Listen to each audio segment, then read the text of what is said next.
Friends, welcome to my channel Swati Mishra maths. हमने previous class में study किया था कि किस तरह से टाइम एंड वर्क से रिलेटेड प्रॉब्लम्स हम सॉल्व कर सकते हैं। आज की क्लास में हम दूसरा टॉपिक ले रहे हैं, दैट इज टैंक एवं टैप।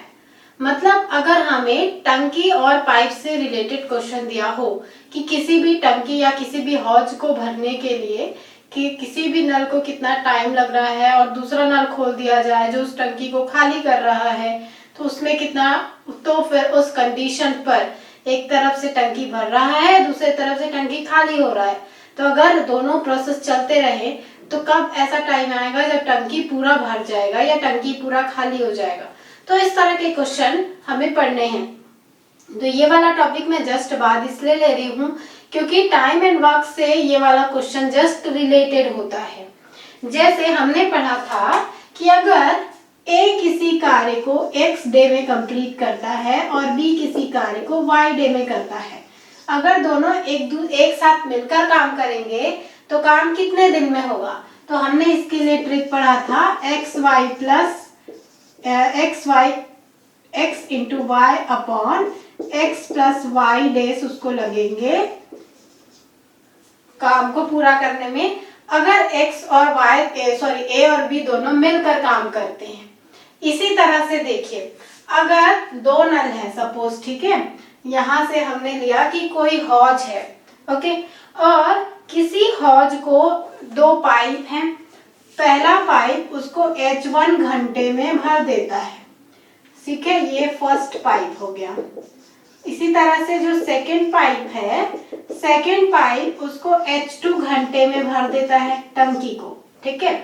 अब यहाँ पर कोई टंकी है जो फर्स्ट पाइप से H1 घंटे में भर रही है, सेकेंड पाइप से H2 घंटे में भर रही है। पर अगर हमने फर्स्ट पाइप और सेकेंड पाइप दोनों को एक साथ खोल दिया, एक साथ चालू कर दिया, तो कितने देर में टंकी भर जाएगी। तो जो यहाँ पर रूल है ना, सेम यहाँ पर आपको करना है। क्या करेंगे हम, H1 multiply with H2 divided by H1 plus H2। ऐसा आप करेंगे तो दोनों को एक साथ खोलने से लगने वाला टाइम हमको मिल जाएगा। और होता कैसे है ये, वो तो जस्ट प्रोसेस है, आप कर सकते हैं। यहाँ पर उसको फर्स्ट पाइप H1 घंटे में भरता है, तो आप सबसे पहले लिखेंगे फर्स्ट पाइप का 1 घंटे का काम। तो इसके 1 घंटे का काम कितना हो गया, 1/H1। इसी तरह से सेकेंड पाइप का 1 घंटे का काम कितना हो जाएगा, 1/H2। फिर दोनों के 1 घंटे का काम 1/H1 प्लस 1/H2, तो ये हो जाएगा H1H2 H1 प्लस H2। तो ये क्या है, 1 घंटे का काम। पर जब हम यहाँ पर टाइम फाइंड करते हैं तो ये 1 घंटे का काम और टाइम ये दोनों इनवर्सली प्रोपोर्शनल होते हैं। तो ये क्या हो जाएगा, H1H2 upon H1 plus H2। ये यहाँ से मिल गया। इसी तरह से कोई जब टंकी खाली करने का आएगा कि मान लीजिए H1 जो पाइप है वो टंकी को भर रहा है और फर्स्ट पाइप है वो टंकी को H1 घंटे में भरता है, सेकेंड पाइप जो है वो टंकी को H2 घंटे में खाली करता है, तो टंकी कब भरेगी। तो सेम वही प्रोसेस है, आपको बस सॉल्व करते जाना है। कभी कभी तीन पाइप भी दिए होते हैं, तो बस कार्य और टाइम वाला जो टॉपिक है वो आप पढ़िए और उसके बेसिस पर ही इस क्वेश्चन को भी सॉल्व करिए। यहाँ पर मैं इसमें ज्यादा टाइम नहीं लूंगी, मैं आपको डायरेक्ट क्वेश्चन के थ्रू बताती हूँ, तभी आप दोनों को रिलेट कर पाएंगे और क्वेश्चन से समझ पाएंगे। तो अब हम एक क्वेश्चन देखते हैं। तो टंकी और पाइप से रिलेटेड क्वेश्चन देखिए। फर्स्ट क्वेश्चन है, एक नल किसी टंकी को 6 घंटे में भर सकता है। जब टंकी आधी भर जाती है तब इसी तरह के और 3 नल खोल दिए जाते हैं, तो टंकी को पूरा भरने में कितना टाइम लगेगा। मान लीजिए कि कोई यहाँ पर टंकी है, ठीक है, यहाँ पर कोई नल लगा हुआ है। अब जब यहाँ से टंकी भरना शुरू करते हैं तो इसी नल को खोला जाता है, मतलब और इस नल को भरने में कितना टाइम लगता है, 6 घंटे का। पर क्या होता है कि इस नल को केवल 3 घंटे चलाते हैं, मतलब टंकी के आधा भरते तक यहाँ तक केवल ये वाला नल चलता है। जब ये आधा भर जाता है तो यहाँ पर 3 और नल आ जाते हैं। ओके, और 3 नल और आ गए, मतलब अब टोटल कितने नल हो गए? 4 नल।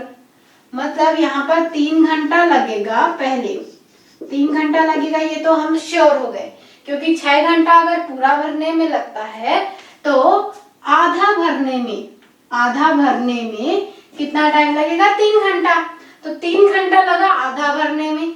अब इस आधा जो बचा हुआ हिस्सा है यहाँ पर,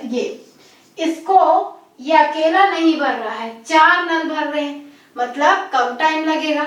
तो वही हमें पता करना है कि कितना टाइम लगेगा।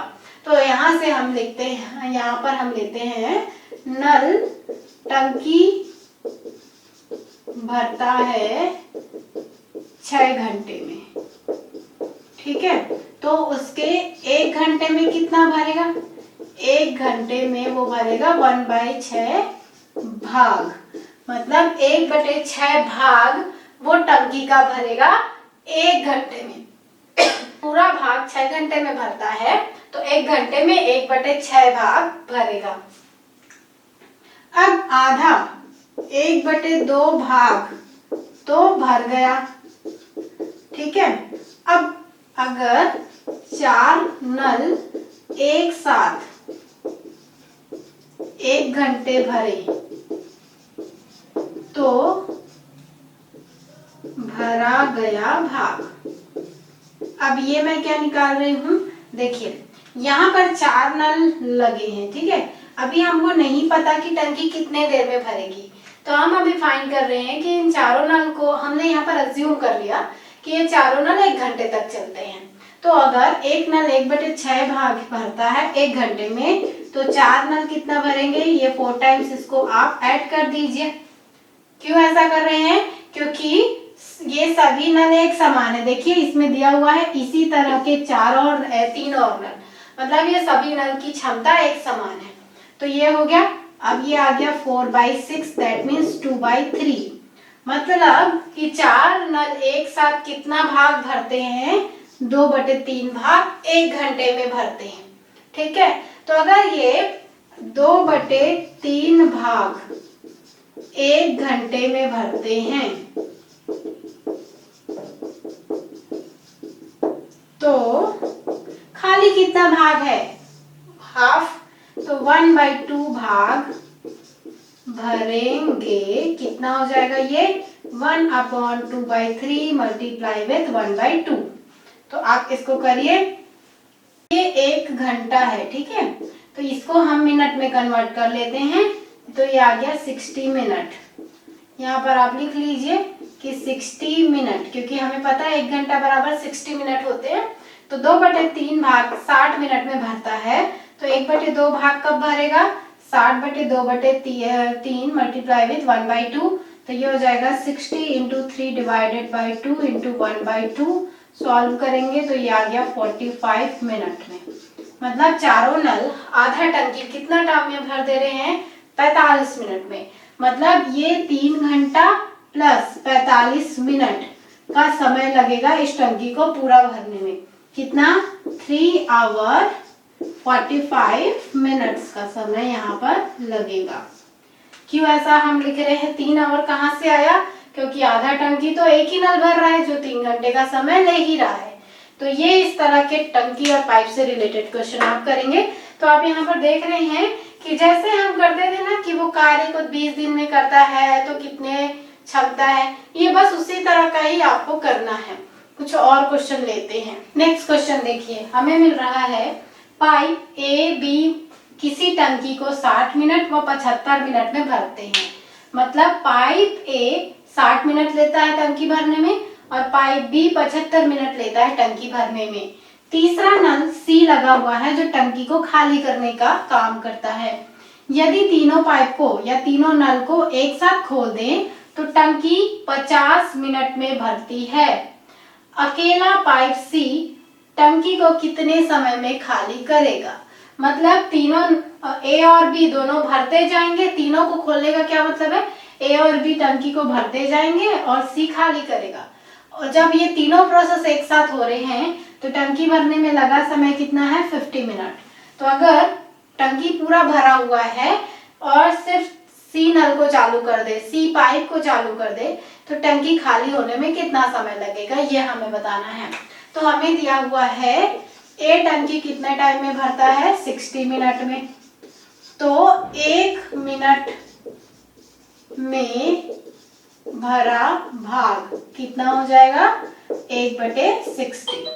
इसी तरह से बी कितना टाइम लेता है, 75 मिनट। तो 1 मिनट में भरा भाग कितना हो जाएगा, 1/75। ओके, अब हमें दिया हुआ है कि कोई सी टंकी को खाली करता है, तो हमने यहाँ पर माना सी टंकी खाली करेगा x मिनट में, ठीक है। तो 1 मिनट में खाली किया गया भाग, टंकी का भाग क्या हो जाएगा, 1/x। अब इन तीनों को एक साथ किया है, मतलब हम क्या कर रहे हैं, 1/60 प्लस 1/75 प्लस 1/x, तीनों को किए हैं। पर यहाँ पर हम इसको माइनस लेंगे, क्यों, क्योंकि ये दोनों तो टंकी को भर रहे हैं, भरने का काम कर रहे हैं, पर ये उसको खाली करने का काम कर रहा है, इसलिए हमने इसको माइनस में लिया। और इन तीनों प्रोसेस होने में कितना समय लग रहा है, 50 मिनट। मतलब अगर हम 1 मिनट से कंपेयर करें तो भाग, अगर हम हिस्सा देखें तो क्या हो जाएगा, 1/50। अब इसको सॉल्व कर दीजिए। तो अगर हम 1/x करेंगे तो ये हो जाएगा 1/50 प्लस अगर हम 1/x फाइंड करेंगे तो होगा 1/60 प्लस 1/75 माइनस 1/50। इसका एलसीएम लीजिए और सॉल्व करिए। तो यहाँ से ये 1/x हमें मिल जाएगा 1/100। आप सॉल्व करके देखिएगा, ये हमें 1/100 के इक्वल मिलेगा। दैट मीन्स x हमें क्या मिल गया, 100। इसका मतलब क्या है कि C को उस टंकी को खाली करने में, भरी हुई टंकी को खाली करने में 100 मिनट का टाइम लगेगा। ठीक है, इस तरह से इस क्वेश्चन को हम कर सकते हैं। इसके बाद नेक्स्ट देखिए, नेक्स्ट क्वेश्चन देखिए, हमें मिल रहा है कोई पाइप टंकी को 16 घंटे में भर सकता है। टंकी की तली में छेद होने की वजह से वह उसको 24 घंटे में भरता है। यदि टंकी पूरी भरी हो तो छेद की वजह से वह कितने समय में खाली हो जाएगी। हमें इसमें पूछा गया है कि अगर पाइप टंकी को भरे और छेद ना हो तो कितना घंटे में भरता है, 16 घंटे में। तो अगर हम यहाँ से निकालें 1 घंटे का कार्य या 1 घंटे में भरा गया भाग क्या हो जाएगा, 1/16। फिर उसी छेद के कारण 1 घंटे में किया कार्य, ये कितना हो जाएगा, 1/24। अब हमें पूछा गया है कि अगर टंकी पूरी भरी है और छेद उसको खाली करे, ठीक है, तो वो छेद उसको कितने समय में खाली करेगा। तो यहाँ पर 1 घंटे का कार्य, दैट मीन्स उस टंकी को पूरा भरने में लगा समय ये है। पर ये क्या इंडिकेट कर रहा है कि अगर छेद है और नल भर भी रहा है तो खाली करने में लगा गया समय ये है। तो अगर हम इन दोनों को सब्ट्रैक्ट कर दें इस तरह से, तो हमें वो समय मिल जाएगा जिसमें टंकी खाली होगी। तो करिए, यहाँ पर इनका एलसीएम हम लेंगे तो ये हमें मिल गया 48। ठीक है, आप करके देखिए 16 और 24। ये हो गया 2 से, फिर 2 से, फिर 2 से, 2 से एंड 3 से। ये 16, 3 सा 48। तो इससे करेंगे तो ये हो गया 4 और ये हो गया 3 और ये हो गया 2। That means 1/48। ये आपको क्या मिलेगा, यहाँ से अगर हम इन दोनों को सब्ट्रैक्ट करते हैं तो ये हमें मिल जाएगा 1 घंटे में जो खाली किया भाग। ठीक है, 1 घंटे में खाली भाग, में कितना भाग खाली होता है, 1/48। तो पूरा खाली करने में लगा समय, ये क्या हो जाएगा, इसका proportional, inversely proportional, that is 48 घंटा, मतलब 48 घंटे का समय लगेगा अगर केवल छेद के कारण कोई टंकी खाली होती है उस केस में। तो इस क्वेश्चन को इस तरह से हम कर सकते हैं। तो आपने देखा कि ये जो टंकी और पाइप से रिलेटेड क्वेश्चन है ये टाइम एंड वर्क के जैसा ही है। तो अगर आप टाइम एंड वर्क के प्रॉब्लम्स अच्छे से कर लें तो आप टंकी और पाइप से रिलेटेड क्वेश्चंस भी कर सकते हैं। नेक्स्ट क्लास में हम टंकी और पाइप से रिलेटेड कुछ और क्वेश्चन देखेंगे, फिर उसके बाद हम आगे के टॉपिक स्टडी करेंगे। Thank you so much.